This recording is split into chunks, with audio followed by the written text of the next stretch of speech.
আসসালামু আলাইকুম ওয়া রাহমাতুল্লাহি ওয়া বারাকাতুহু। ইন্নাল হামদুলিল্লাহ ওয়াসসালাতু ওয়াসসালামু আলা রাসূলিল্লাহি আম্মা বা'দ। প্রিয় দর্শক, আপনাদের সবাইকে জানাচ্ছি অনেক অনেক মোবারকবাদ, আমন্ত্রণ জানাচ্ছি আমাদের নিয়মিত আয়োজনে। আপনারা দেখছেন যুগান্তর কর্তৃক আয়োজিত ফ্রেশ ড্রিঙ্কিং ওয়াটার নিবেদিত রমজানের আলো। আমরা আজকের পর্বে যে বিষয়টি নিয়ে কথা বলবো সেটা হলো যে এমন হতেই পারে সঙ্গত কারণে অনেকে রমজান মাসে রোজা রাখতে পারেননি, সিয়াম সাধনা করতে পারেননি। তো এই সকল ক্ষেত্রে শরিয়া কী বলে, তাদের জন্য ইসলামের বিধান কী, সেটা নিয়ে আজকে আলোচনা করব।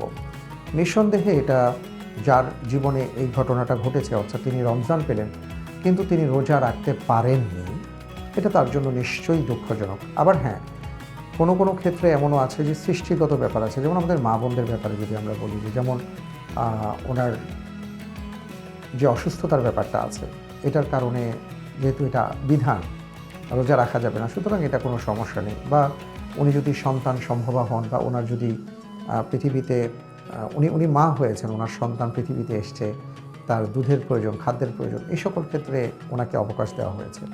কেউ যদি অসুস্থ হয়ে থাকেন, যে অসুস্থতাজনিত কারণে তিনি সিয়াম পালন করতে পারছেন না, তার জন্য সুযোগ আছে।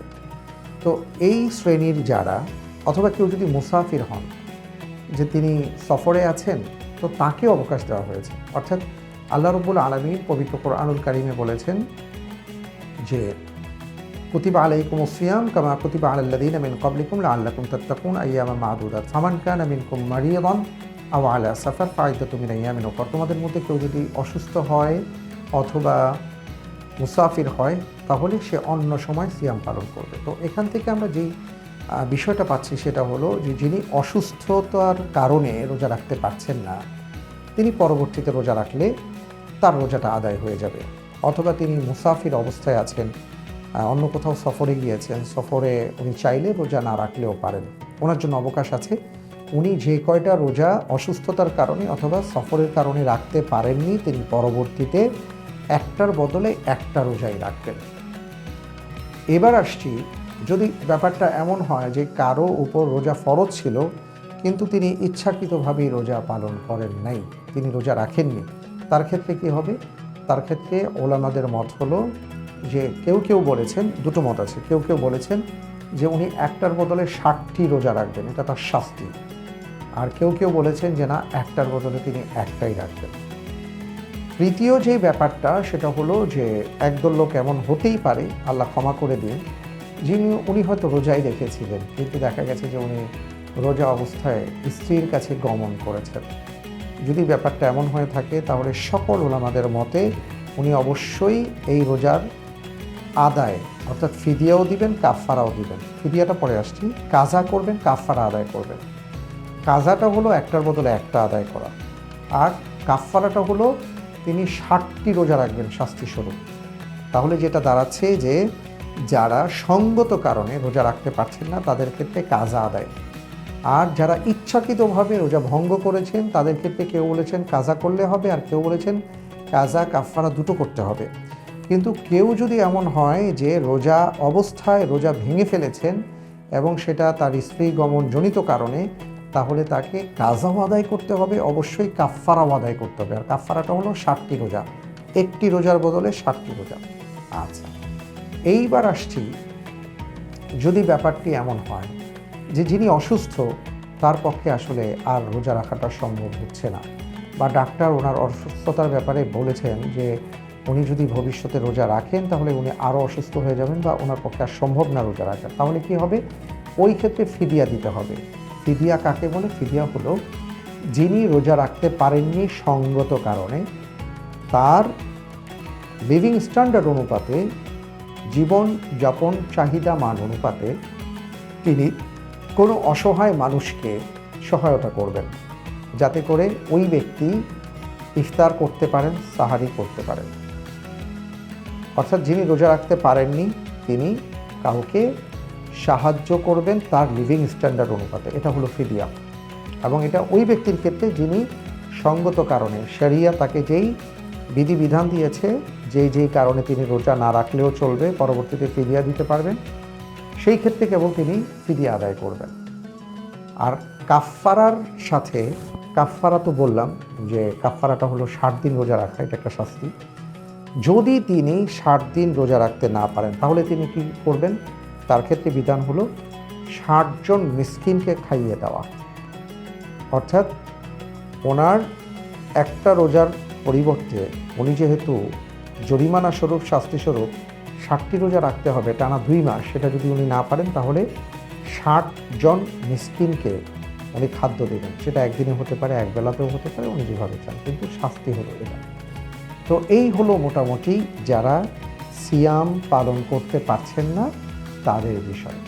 প্রিয় দর্শক, আসলে আমরা বিশ্বাস করতে চাই যে যাদের উপর আল্লাহ রোজা ফরজ করেছেন, যদি কার্যত কারণ না থেকে থাকে তাহলে তিনি কখনোই রোজাটা ভাঙবেন না বা রোজাটা ছেড়ে দিবেন না।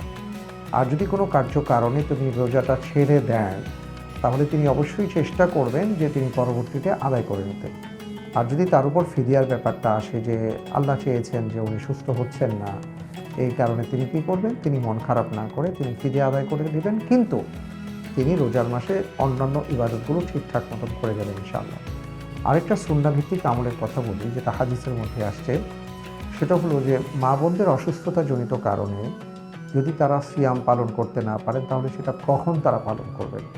এই ক্ষেত্রে মা আয়েশা রাদিয়াল্লাহু তাআলা আনহা বর্ণনা করেন যে এই ক্ষেত্রে আমরা যেটা করতাম, পরবর্তী শাবান মাস আসার আগেই আমরা সেই রোজাগুলো পূর্ণ করতাম এবং বেশিরভাগ ক্ষেত্রে শাবান মাসে আদায় করতাম। তো সেই আলোকে আপনারা শাবান মাসে আদায় করতে পারবেন। আরেকটা মাসালার উত্তর দিয়ে দিচ্ছি, সেটা হলো শাওয়াল মাসে অনেকে বলেন যে আমরা কি ভান্তি রোজা আগে রাখবো নাকি শাওয়াল মাসের রোজা রাখবো। ভান্তি রোজা সেটা আলাদা বিষয়, আর শাওয়াল মাসের 6টি রোজা আলাদা বিষয়। সুতরাং আপনারা যদি আপনাদের ভেঙে যাওয়া রোজাগুলো আদায় করতে চান সেটা আলাদা হিসাব করে রাখবেন, আর শাওয়াল মাসের 6টি রোজা আলাদা করে রাখবেন ইনশাআল্লাহ।